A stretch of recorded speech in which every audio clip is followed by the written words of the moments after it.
Père, et du Fils et du Saint-Esprit. Amen. Grande joie d'être là avec toi en ce jeudi 15 février.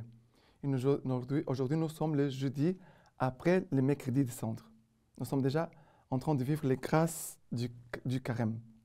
D'accord? Et soyons fidèles à la lecture divine.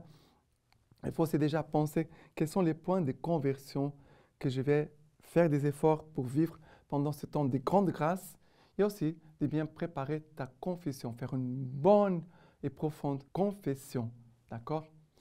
Et la première lecture d'aujourd'hui, c'est du livre de Deutéronome, chapitre 30, à partir du verset 15. Vois, je te propose aujourd'hui vie et bonheur, mort et malheur. Si tu écoutes les commandements du Seigneur ton Dieu, que je te prescris aujourd'hui, et que tu aimes le Seigneur ton Dieu, que tu marches dans ses voies, que tu gardes ses commandements, ses lois et ses coutumes, tu vivras et tu multiplieras. Seigneur ton Dieu te bénira dans le pays où tu entres pour en prendre possession. Mais si ton cœur se détourne, si tu n'écoutes point, et si tu te laisses entraîner à te prosterner devant d'autres dieux et à les servir, je vous déclare aujourd'hui que vous périrez certainement et que vous ne vivrez pas de longs jours sur la terre où vous pénétrez pour en prendre possession en passant le Jourdain. Je prends aujourd'hui à témoin contre vous le ciel et la terre. Je te propose la vie et la mort, la bénédiction ou la malédiction. Choisis donc la vie, pour que toi et ta postérité vous viviez, aimant le Seigneur ton Dieu, écoutons sa voix, t'attachant à lui, car là est la vie, ainsi que la longue durée de ton séjour sur la terre que le Seigneur a juré à tes pères, Abraham, Isaac et Jacob, de leur donner. Alors, ici, c'est très beau d'écouter cette parole que le Seigneur dit à son peuple juste avant d'entrer dans la terre promise. Vois, je te propose aujourd'hui vie et bonheur, mort et malheur. Voilà, le Seigneur met devant nous deux chemins, vie et bonheur, mort et malheur. Et après, le Seigneur dit, qu'est-ce que le Seigneur nous demande? Le Seigneur dit, aujourd'hui, que tu aimes le Seigneur ton Dieu, que tu marches dans ses voies, que tu gardes ses commandements, ses lois et ses coutumes. Tu vivras et tu multiplieras. Le Seigneur nous dit d'aimer le Seigneur de l'aimer. Voilà. Et de l'amour envers Dieu, il y a, on pourrait dire, la manifestation de l'amour pour Dieu, c'est qu'on va marcher dans ses voies, on va garder ses commandements, ses lois, ses coutumes. C'est la manifestation de l'amour que nous avons envers le Seigneur. Mais comment nous allons aimer le Seigneur? Comment nous allons entrer dans cet amour de Dieu?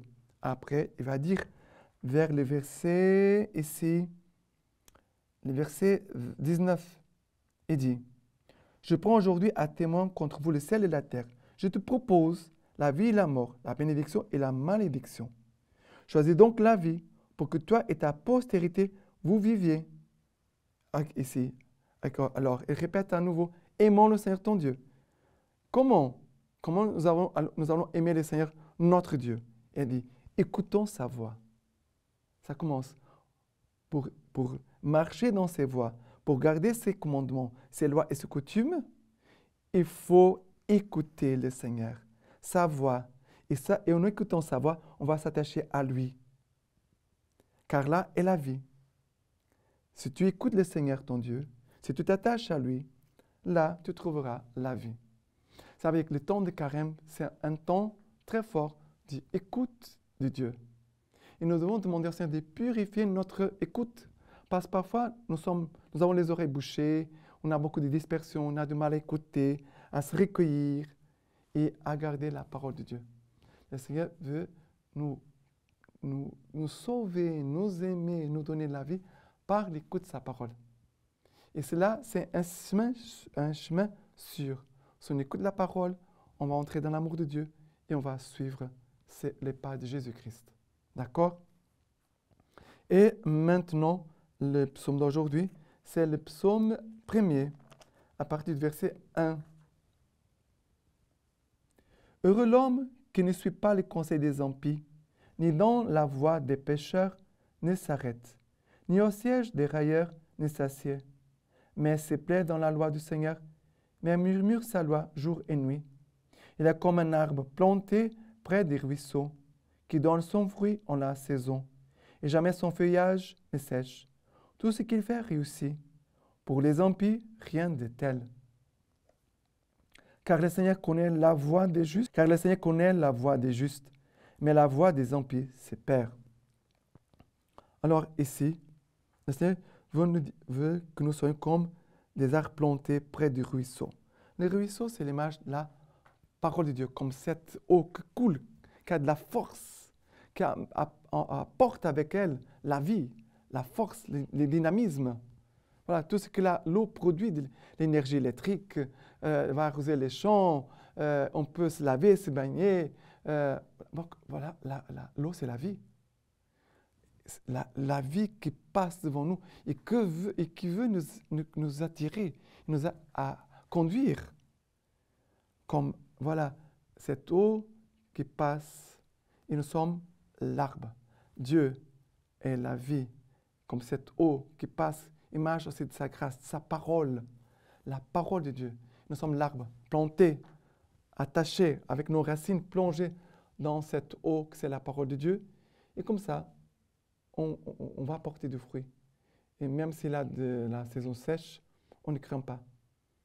S'il y a des épreuves, on ne craint pas. Et que nous savons que cet arbre va porter du fruit. Nous sommes appelés à demeurer dans la parole. L'arbre ne s'arrache pas, il va se planter ailleurs. On doit être ferme. On doit demeurer dans la parole de Dieu, comme cet arbre qu'elle a planté à côté des ruisseaux. D'accord? Et maintenant, l'évangile d'aujourd'hui, c'est Luc chapitre 9, à partir du verset 22. Jusqu'au verset 25. Le Fils de l'homme, dit-il, doit souffrir beaucoup, dit Jésus, être rejeté par les anciens, les grands prêtres et les scribes, être tué, et le troisième jour ressuscité. Et il disait à tous, si quelqu'un veut venir à ma suite, qu'il se réunisse lui-même, qu'il se charge de sa croix chaque jour et qu'il me suive. Qui veut en effet sauver sa vie, la perdra. Mais qui perdra sa vie à cause de moi, celui-là la sauvera. Qui sert donc à l'homme de gagner le monde entier s'il se perd ou se ruine à lui-même? Très, très important. Parce que sert à l'homme de gagner le monde entier s'il se perd ou se ruine lui-même. Et s'il se ruine à lui-même.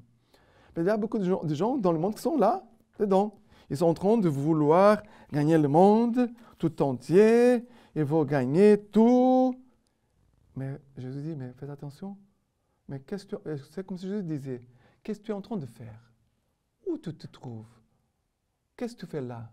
Mais ce n'est pas comme quelqu'un qui vient comme un policier pour nous surveiller. Non, Dieu veut notre bien.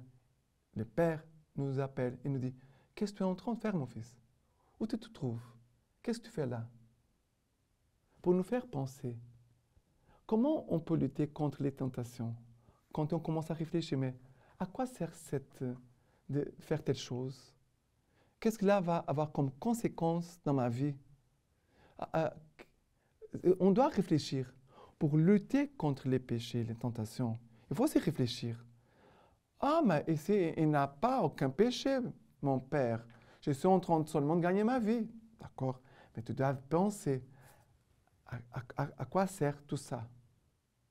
Si tu es en train de ruiner, mettre en ruine ton âme, ta vie, alors on doit mesurer les choses. Si on va perdre la vie éternelle. Et c'est pour ça que Jésus va dire, si quelqu'un veut venir à ma suite, Jésus pose la question. Si tu veux me suivre, Jésus n'oblige personne. Si quelqu'un veut venir à ma suite, qu'il se réunisse lui-même, qu'il se charge de sa croix chaque jour et qu'il me suive. C'est exigeant, c'est très exigeant. Mais c'est là que se trouve aussi notre paix, notre bonheur, notre joie. les chemins que Jésus nous propose, c'est un chemin difficile. C'est pour cela que Jésus parle de croix. Parce que c'est exigeant, c'est difficile. Ce n'est pas toujours facile. Quand il y a des tentations qui arrivent, qui nous séduisent, qui nous attirent, mais on doit réfléchir. On doit prier. La réflexion, c'est une manifestation de la prière. On médite, on pense, mais c'est l'attitude, c'est lui qui prie. Et la personne dit, mais quel est mon bonheur? Mon bonheur, c'est d'être là avec toi, Jésus. Mon bonheur, c'est d'être là avec toi, Jésus. Alors, les autres choses du monde, si elles m'éloignent de Jésus-Christ, ça ne sert pas. Il faut rejeter. Il faut rejeter. Jésus dit, renie. C'est renier à lui-même. C'est exigeant, mais Jésus, on ne peut pas oublier que Jésus a dû aussi lutter contre les péchés. Jésus a renoncé au péché. Il a dit, non, je ne veux pas. Jésus, dans sa liberté, vrai Dieu et vrai homme, Jésus, il a dû dire, je ne veux pas le péché dans ma vie, je ne veux pas. Et Jésus nous laisse libres aussi pour choisir. Mais choisissons comme Jésus a choisi. Prenons sa force, attachons-nous à lui et le Seigneur manifestera sa force en nous pour que nous puissions vraiment le suivre. D'accord? Et la lecture patristique d'aujourd'hui de Saint Léon le Grand, qui nous dit ceci. Mais voici revenus les jours plus spécialement marqués par les mystères qui ont renouvelé les hommes, les jours qui précèdent immédiatement la fête des Pâques. Nous sommes donc invités à nous y préparer plus activement par une religieuse purification. La solennité pascale a ceci de propre que toute l'Église s'est réjouie de la rémission des péchés. C'est ainsi que nous accomplirons le jeûne de 40 jours institué par les apôtres. Nous ne nous contenterons pas de réduire notre nourriture, mais nous nous abstiendrons absolument du péché.